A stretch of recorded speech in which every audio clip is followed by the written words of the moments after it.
Hey guys, welcome back to Simple Sacred Home. My name is Paige and today I have a really fun video for you guys I'm excited to share, and that is going to be how to start a sourdough starter from scratch. So about a year ago I started my own sourdough starter from scratch, and for the last year I've been making sourdough bread, cinnamon rolls, pizza crusts, basically anything sourdough I've tried. Not everything, but I've tried a lot of things. And I really enjoy it. I really love working with sourdough. It's been really fun to build my own starter from scratch and then maintain it for the last year. Unfortunately though, I hadn't used my starter in 3 to 4 weeks and I keep it in the fridge, and so the other day I went to take it out to feed it and start using it for bread this week, and I noticed on the inside of the lid there was a little bit of mold, which I knew was obviously not a good sign. And so a quick Google search indicated that even if there's no mold on the actual starter, if it's in the jar with the starter, anywhere in the jar, then the spurs from the mold could be affecting the starter, could be on the starter. So obviously I did not want to use it like that. So after a year of having and maintaining my sourdough starter, I have to make a new one from scratch. So I thought it would be fun to take you guys with me on the journey, show you realistically what it takes to start a starter. I would say I've learned a lot in the last year about feeding my starter, what starter should look like, when it's mature. So I don't think it'll take me as long this time around to get it going as it did last time.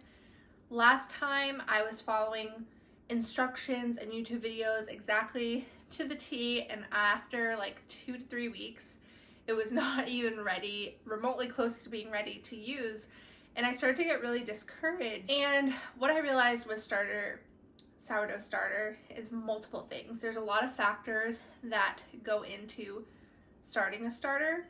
Most of the instructions that I was seeing and reading about said within 4 to 7 days you should be able to have an active starter that you can start baking with, and that just wasn't the case for me. So I was like, maybe I'm not cut out to do this, but I was determined, and so I stuck with it and I was able to have an active starter, and like I said, I've had it for the last year. So it's a little bit of a bummer that I have to start from scratch, but now that I know how to do it, it's not that bad, and it would be a great opportunity to share with you guys. So unlike the first time where it took me about 3 weeks to get it active enough to be able to start using, I do have a good feeling that within about a week or so, I should have a starter that's ready to start working with.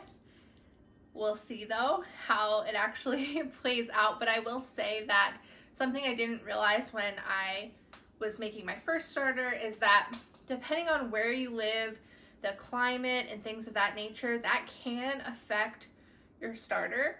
Also, the type of water you're using, the type of utensils you're using, they can affect how the starter starts.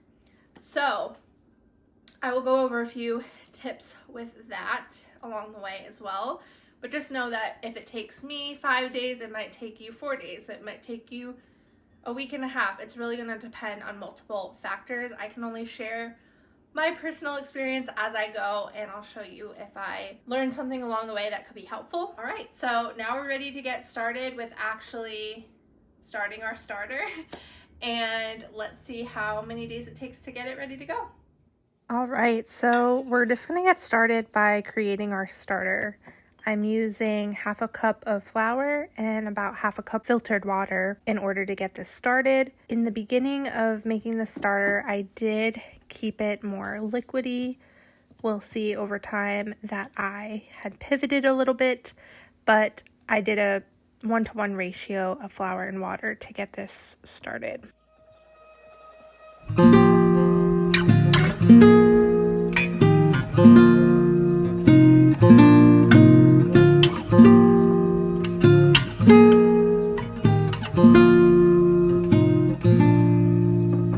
Once you add your flour and water and mix it together, I like to put my starter in a place that's warm.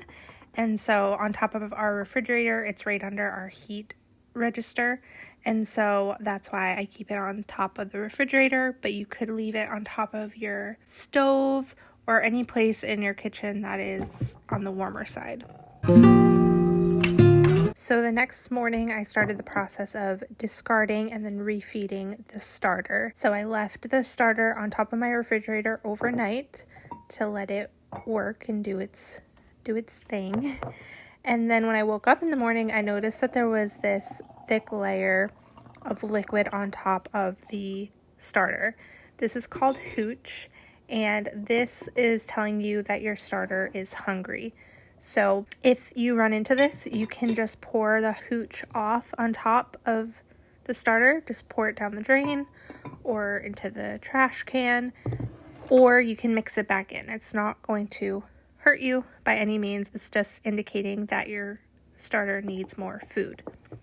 Once you discard or mix it back in, you are going to discard half of the original starter that you started. So you're going to pour it out. I use a separate mason jar to collect the discard so that I can make other discard recipes with it. And then we're going to refeed it. So I'm going to do that same ratio. I'm going to add half of the starter from yesterday, add half a cup of flour, half a cup of water, mix it together until I get a good consistency, and then I'm going to put it back on top of the refrigerator and repeat the process until it's ready to go.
So just a couple days into creating my starter, I'm starting to see a little bit of activity with some bubbling, which is a good sign. Hopefully this continues. So once again, here is when you're seeing me discard the previous day's starter, half of the jar, and I'm putting it into a different mason jar, which I'm storing in the refrigerator. This is just a jar of sourdough discard. You can just, like it implies, discard this flour and water mixture. However, if you don't want to be wasteful, you can feed it to your chickens, or you can save it in a jar in the refrigerator and use it for sourdough discard recipes. There's a ton of great options online that you can look up, and I made a video last week showing a sourdough discard pumpkin bread and also an apple pie crust, which turned out awesome. So I highly recommend those two recipes, but there's so many other recipes that you can find to use your sourdough discard.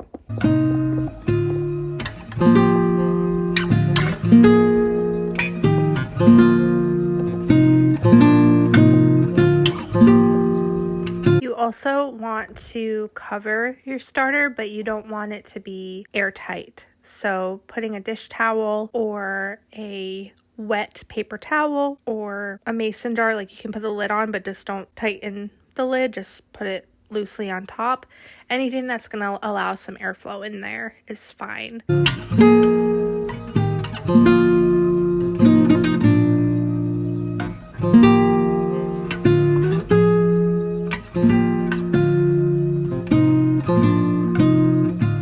Another thing to note is that you do not need a lot of starter to get the starter to activate. And so to get it started, I try to use the least amount of flour and the least amount of water so that I'm not constantly having an abundance of extra flour and water. As your starter matures and starts to get really active and you are able to start baking with it, then of course if you need to, you can keep a larger amount on hand.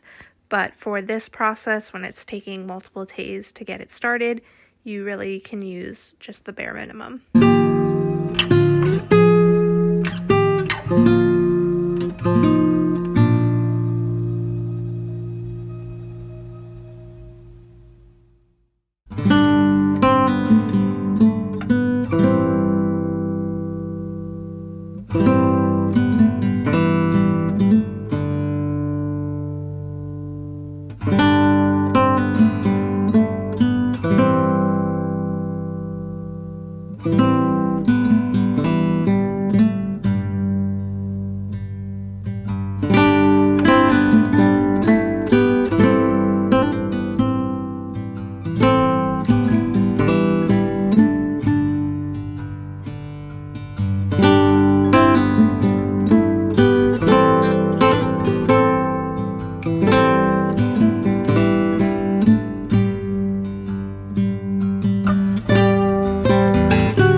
Today is Tuesday and we started this process last Wednesday. So tomorrow will be an entire week. And after the first couple of days, there was a lot of bubbling going on.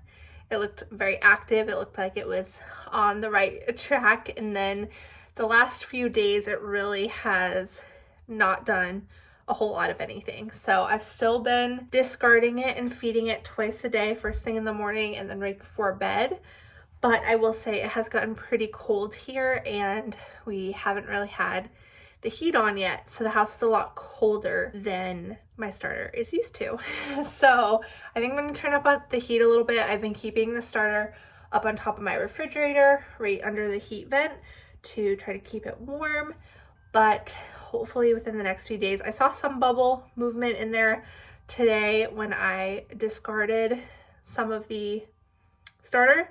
So it's definitely on its way, but it's taking a little bit longer than I was expecting. So I will keep you guys updated and hopefully by Thursday, if not this weekend, we're able to make something with it. So it is now Thursday, and what I did last night, something a little bit different, is I had been making my starter thinner, and typically in the warmer months that works really well.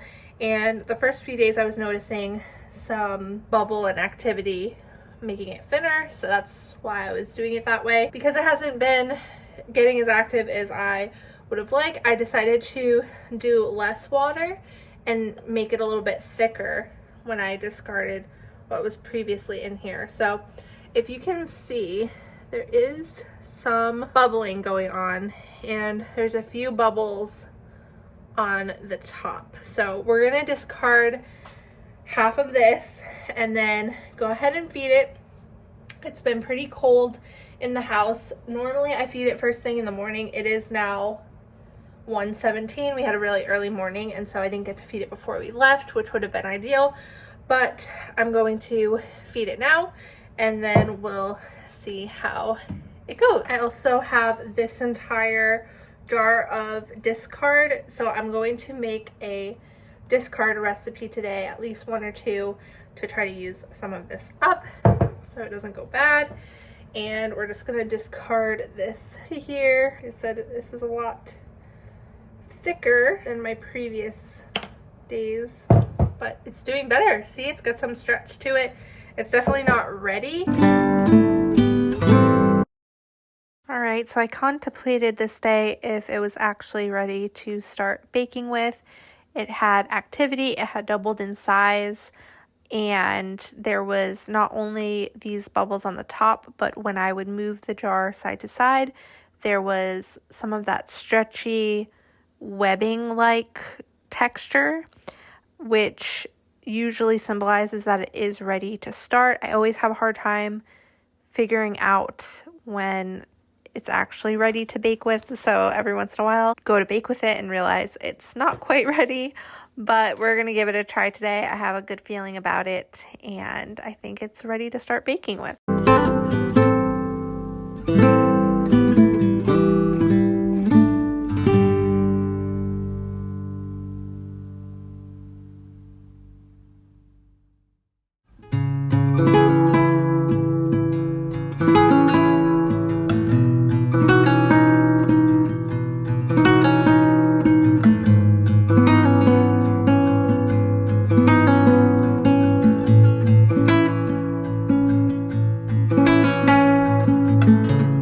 If you're looking for an easy, no-knead sourdough bread recipe, I recommend farmhouseonboone. I'll link it down below.